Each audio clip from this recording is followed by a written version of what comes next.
नमस्कार, स्वागत है आपका द ग्राउंड रिपोर्ट में। मैं हूं समीर आत्मज मिश्र। जम्मू कश्मीर में 3 चरणों में विधानसभा चुनाव होने हैं।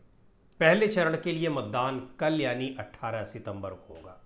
चुनाव प्रचार समाप्त हो गया है पहले चरण के लिए, लेकिन पहले चरण के मतदान से ठीक पहले यहां एक महत्वपूर्ण गठबंधन हुआ जिसकी काफ़ी चर्चा हो रही है। चर्चा इसलिए नहीं कि ये गठबंधन चुनाव में कुछ हासिल करने जा रहा है, कुछ बड़ा करने जा रहा है, लेकिन चर्चा इसलिए हो रही है कि गठबंधन किसको फायदा पहुंचा सकता है और किसको नुकसान पहुंचा सकता है। हुआ ये कि इंजीनियर राशिद के नेतृत्व वाली अवामी इत्तेहाद पार्टी एआईपी ने ऐलान किया है कि उनकी पार्टी विधानसभा चुनाव में उन निर्दलीय उम्मीदवारों का समर्थन करेगी जिन्हें प्रतिबंधित संगठन जमाते इस्लामी का समर्थन हासिल है। जमाते इस्लामी जम्मू कश्मीर में चुनाव नहीं लड़ सकती है, प्रतिबंधित संगठन है, लेकिन निर्दलीय उम्मीदवारों को वो अपना समर्थन देकर उनके लिए प्रचार कर रही है। इंजीनियर राशिद को तो आप जानते ही होंगे, वही इंजीनियर राशिद जिन्होंने लोकसभा चुनाव में जीत हासिल करके काफ़ी सुर्खियां बटोरी थी। उन्होंने जेल में रहते हुए, तिहाड़ जेल में रहते हुए जम्मू कश्मीर की बारामूला सीट से नेशनल कॉन्फ्रेंस के नेता और पूर्व मुख्यमंत्री उमर अब्दुल्ला को भारी बहुमत से चुनाव हराया था। करीब 2 लाख वोटों से चुनाव हराया था। उस समय वो दिल्ली की तिहाड़ जेल में बंद थे, लेकिन जेल से बाहर निकलकर उन्होंने सांसद पद की शपथ ली और अब चुनाव से ठीक पहले उन्हें 20 दिन की जमानत भी मिल गई है। 2 अक्टूबर तक वो बाहर रहेंगे। गठबंधन के बारे में उनका कहना था कि हम जमात के उम्मीदवारों का समर्थन करेंगे और वो हमारे उम्मीदवारों का समर्थन करेंगे। यानी गठबंधन का यही मतलब होता है कि जिन सीटों पर उनके उम्मीदवार लड़ रहे हैं वहां वो समर्थन करेंगे और दूसरे वाले उनके उम्मीदवारों का समर्थन करेंगे।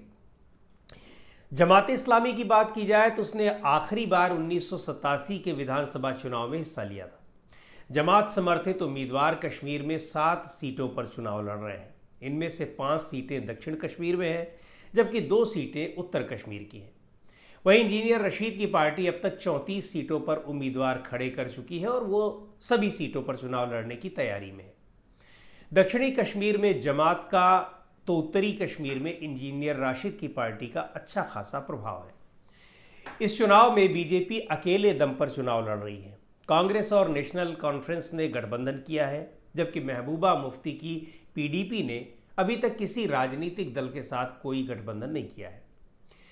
बीजेपी लड़ तो अकेले रही है, लेकिन कश्मीर घाटी की 47 सीटों में से उसने महज 19 सीटों पर ही उम्मीदवार उतारे हैं। 28 सीटों पर वो चुनाव ही नहीं लड़ रही है और न ही किसी को समर्थन दे रही है। अब इंजीनियर राशिद की चुनाव से ठीक पहले रिहाई को लेकर सवाल उठ रहे हैं। नेशनल कॉन्फ्रेंस के अध्यक्ष फारूक अब्दुल्ला ने सीधे तौर पर आरोप लगाया है कि ऐसा सिर्फ और सिर्फ इसलिए किया गया है या उन्हें जमानत इसलिए मिली है ताकि बीजेपी को फायदा पहुंचा सके। चुनाव से पहले जेल से उनकी रिहाई और अब जमात के साथ गठबंधन की वजह से उन पर बीजेपी के प्रॉक्सी समर्थक होने का आरोप लग रहा है। इंजीनियर रशीद पर सवाल ये भी उठ रहे हैं कि इंजीनियर राशिद तो जेल में थे, ऐसे में उनकी पार्टी हर जगह पर उम्मीदवार कैसे उतार रही थी, कैसे पूरे राज्य में चुनाव लड़ रही है, उनकी फंडिंग कहां से हो रही है। इंजीनियर राशिद की रिहाई और जमात से गठबंधन की वजह यह बताई जा रही है ताकि मुस्लिम वोटों का विभाजन हो और कांग्रेस नेशनल कॉन्फ्रेंस गठबंधन को उसका नुकसान हो, बीजेपी को फायदा हो।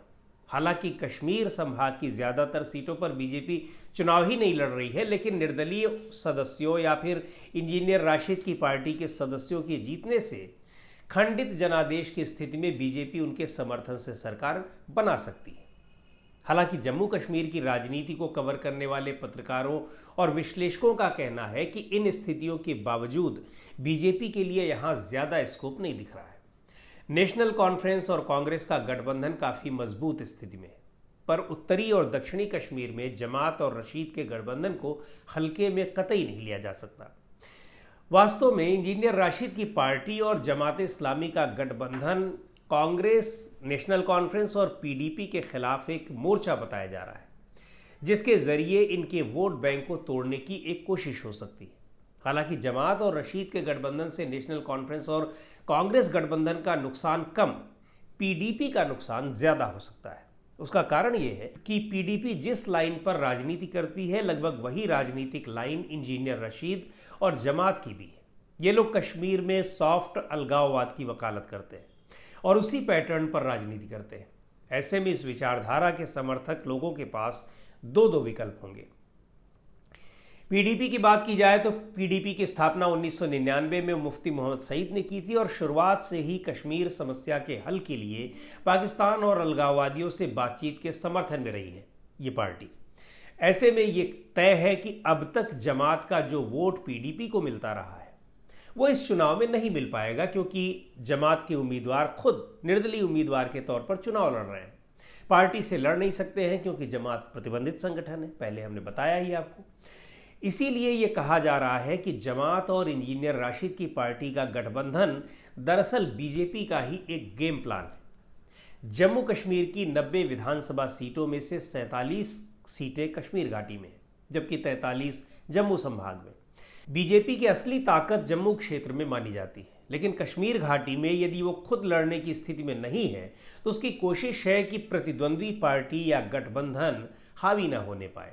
जमात और रशीद का गठबंधन बीजेपी की इच्छा को पूरी करते दिख रहा है। हालांकि कुछ राजनीतिक विश्लेषकों की माने तो ये गठबंधन कोई खास असर दिखाने वाला नहीं है या इतना इसकी भूमिका प्रभावी नहीं दिखाई पड़ रही है, क्योंकि जम्मू कश्मीर की जनता भी गठबंधन के पीछे के खेल को भली भांति समझ रही है। हालांकि इस अलायंस के बनते ही इसको एक बड़ा झटका भी लगा है, और वो ये कि पुलवामा विधानसभा सीट से अवामी इत्तेहाद पार्टी के उम्मीदवार Mohammad Iqbal Sofi national Congress conference के प्रमुख उमर अब्दुल्ला की उपस्थिति में नेशनल कॉन्फ्रेंस में शामिल हो गए। जमात इस्लामी के नेता 1987 के बाद से ही चुनाव का लगातार बहिष्कार करते आए थे, लेकिन इस साल हुए लोकसभा चुनाव में जमात के कई नेताओं ने वोट डालकर लोगों को हैरान कर दिया था। जमात इस्लामी जम्मू कश्मीर विवाद को संयुक्त राष्ट्र के जरिए समाधान करने पर जोर देता रहा है। 2019 में भारत सरकार ने जमात इस्लामी पर टेरर फंडिंग और देश विरोधी गतिविधियों में शामिल होने के आरोप में 5 साल की पाबंदी लगा दी थी। ये पाबंदी यूएपीए कानून के तहत लगाई गई थी। जमात के कई नेता और कार्यकर्ता अभी भी नजरबंद हैं। इंजीनियर राशिद भी टेरर फंडिंग के ही आरोप में तिहाड़ जेल में बंद थे। तो दोस्तों, आज की वीडियो में इतना ही। अगले वीडियो में फिर मिलेंगे एक नए विषय के साथ, एक नए मुद्दे के साथ। द ग्राउंड रिपोर्ट के यूट्यूब चैनल को आपने अब तक सब्सक्राइब न किया हो तो ज़रूर कर लें। हमारे वीडियोस को लाइक करें, शेयर करें और अपने सुझाव भी हमें ज़रूर भेजें।